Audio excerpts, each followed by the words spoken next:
of California Bay Laurel is a cost-effective way to control sudden oak death in mixed oak woodlands. Doug Schmidt and Matteo Garbelotto from UC Berkeley, and Doug will give the presentation. I'd like to say that inadvertently I left out Stephen Swain and Laura Sims on the program, and of course their work contributed significantly to this.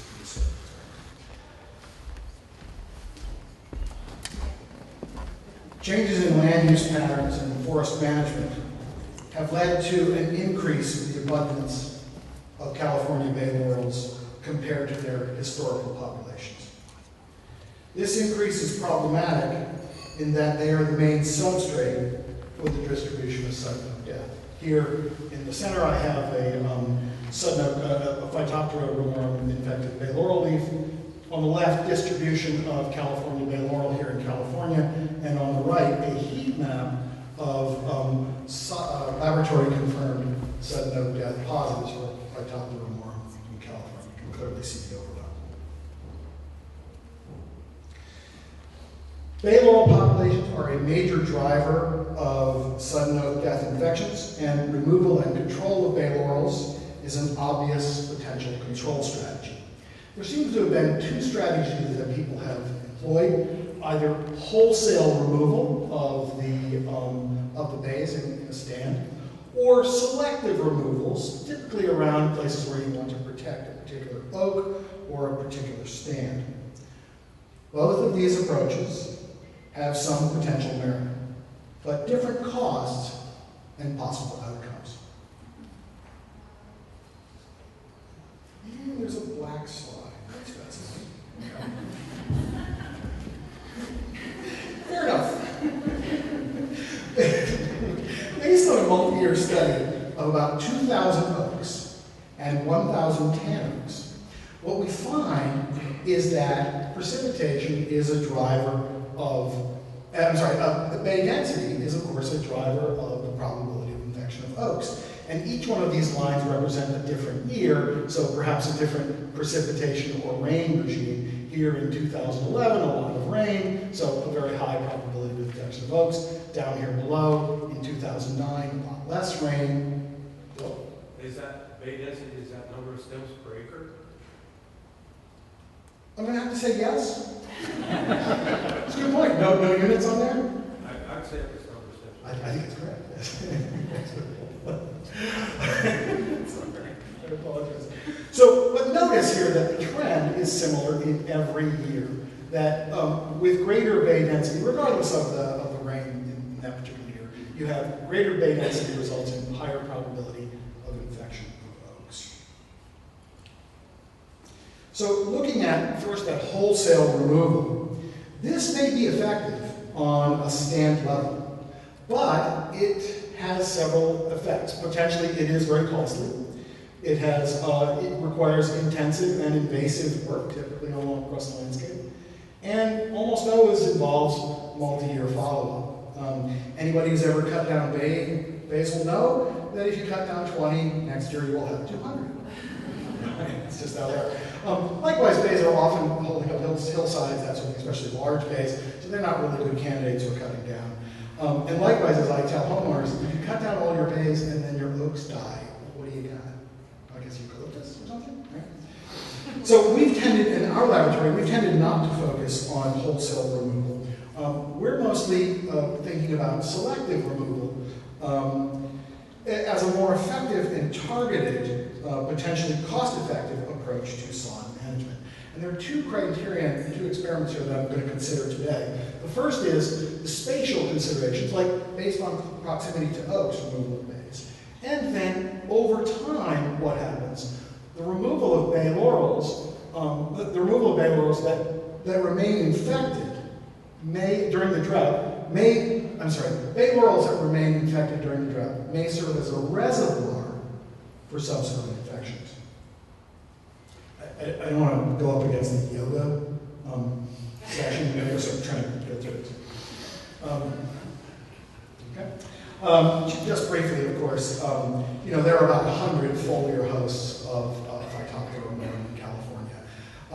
But primarily bay laurel is the driver of this. The sporangia of bay laurel are blown or splashed onto the base of oak or tan oak trees, and then that's where the subsequent infection occurs.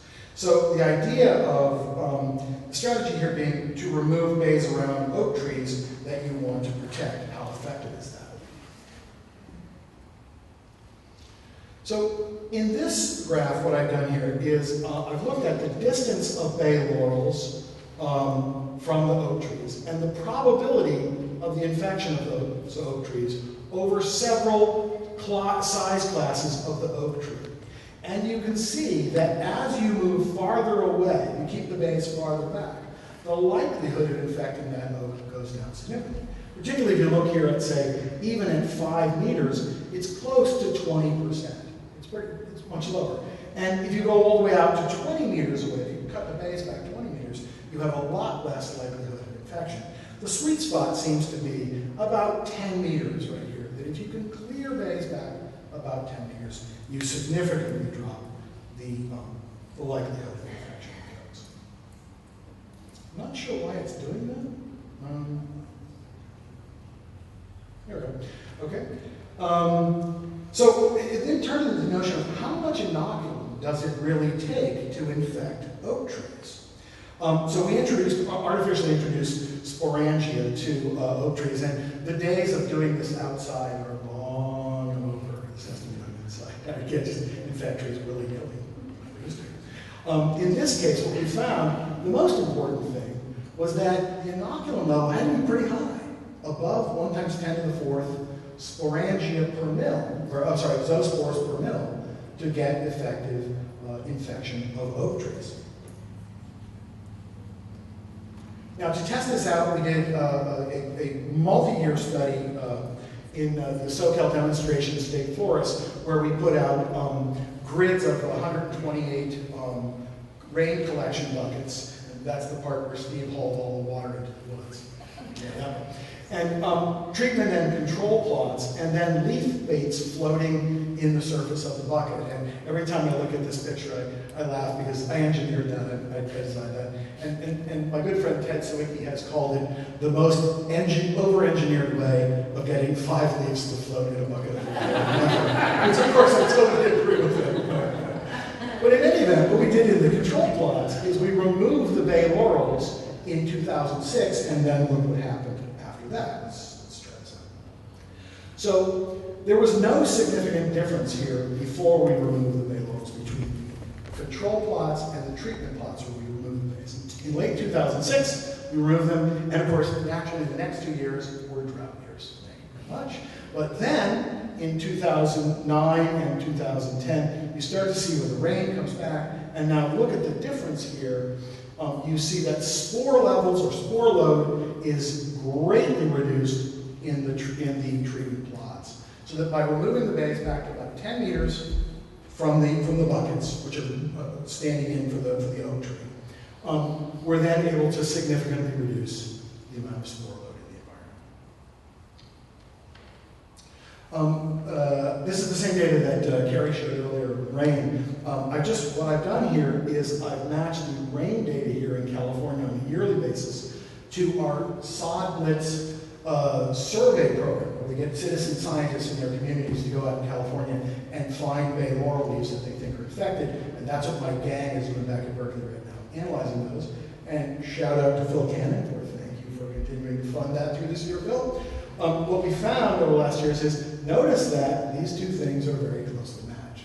So in drought years, here's a drought right here, notice the number of positives, the orange line. The positives, or Phytophthora are down. Then they're up in the 2011, 2010 range, again down during this drought year, up when it was very wet last year, and I'm sorry, 17, 16, and then down in 18. And I projected what the rain so far is in California right here, and it looks like we're in for another rise.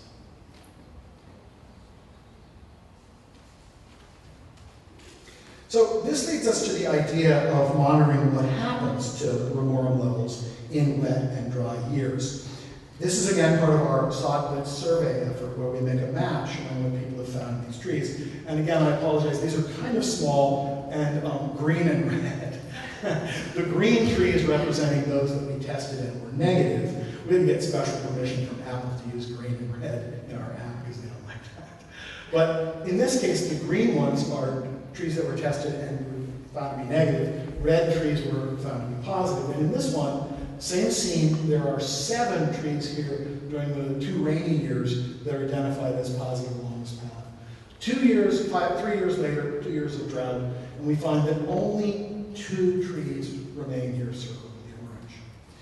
Trees that remain in the infected well after the drought serve as a reservoir, as a source of reinfection. The identification and removal of these reservoir trees is relatively easy compared to pole cutting, and will help, hopefully, reduce subsequent infections and reinfections.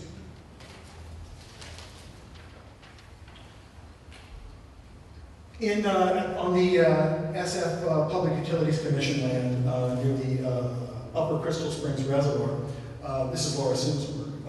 Laura was working, we're working on, again, another sort of experiment like this, looking at drought and remorum levels. Pairs of plots, and it's a multi-year ongoing study, still working on it right now. We removed the Phytophthora remorum positive trees from these plots in 2015. So we only took out the positives. And what we found here is that the trees were taken out, the positive trees were taken here. And in the next years, the light gray bar is the control trees. This is the number of positive bay laurels that remain. And the dark gray bars are the plots where we've removed the bay laurels. So what you can see is subsequent infection, by removing these reservoir trees, has significantly reduced the amount of remorum that we're able to recover in subsequent years. So for these first 2 years after the removal, we've gotten significant drops in positive bay laurels found inside those plots. In 2018, it was a rather dry year, so we didn't find any significance there. And we're hoping to go back this year and see how long this persists for. Once you take out those bay laurel trees that are positive, you never really know how long it will take them to come back. But I suspect 4 years might be a little bit on the long side. So concluding then, California bay laurel is an important species in California, but it is also a primary vector for the spread of sudden death and Untitled.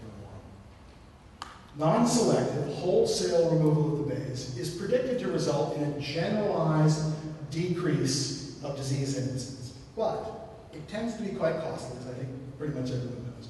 It is intensive work, and it doesn't necessarily protect specific oak trees, which is often the goal of people who come to us with their interest in sudden death. Selective removal of the bays, about 10 meters around the oaks, significantly reduces the inoculant intensity, the spore load that falls from the trees, and consequent oak infection. Selective removal of bays that act as inoculant reservoirs or refuge trees during the drought reduces the intensity of further sudden oak death outbreaks.